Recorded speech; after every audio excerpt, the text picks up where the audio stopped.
So this is what AI thinks I'll look like in my 80s. I think it's adorable of it. Almost sweetly naive to suggest that I'll actually make it that long, but children and their imaginations. My wife said that he's cute. Suppose that's a relief. She said he looks like one of her grandpas who was a really good man, and that's a good compliment. The guy is familiar. I wonder how we get along. I think the context might matter, like under what circumstances might I need him. The nurse in me has an immediate intuitive reaction. He looks well kept, relatively healthy, and like he still has his wits about him. Good for him. I hope he feels a sense of accomplishment, but not as much as I hope he's still striving for more of that sense. I wonder if he feels like he peaked before or after he was my age. I'd never ask him that, though, of course. The paramedic in me thinks he probably called for someone else because he looks fine. But will he be fine if the person he called for won't be? I'll search his eyes for worry. I don't see it. That consoles me. He must still have the people he loves in his life. Well, no wonder he looks so healthy. Now, the adult in me is certain he's lost people. He looks like he's lived some life. There's some city miles on the eyes. They've seen some things. Yeah, but he looks all right. Like he's managed to move on and continue looking for meaning with his time.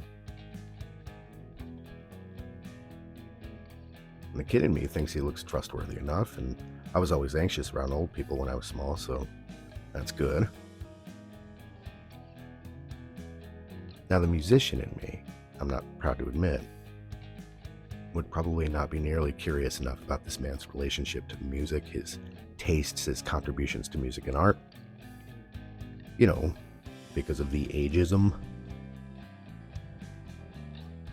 After all, how a man can claim to search for enlightenment so fervently and, speaking from the other side of the same mouth, regard a stranger as automatically culturally irrelevant because he's aged out of the desired demo is a sadly ironic song that's been overplayed for more than a generation.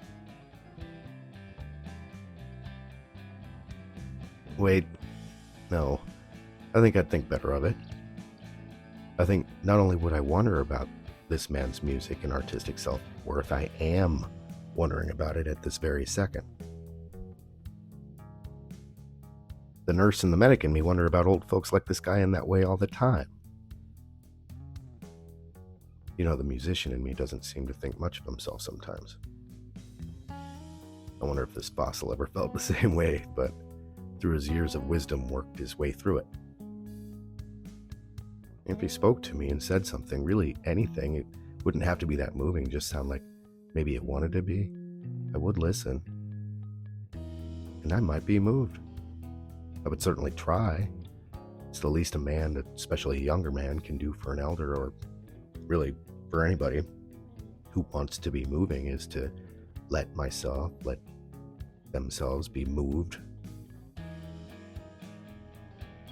I can withstand that. My footing is sure enough to hold strong if I don't wish to be moved again.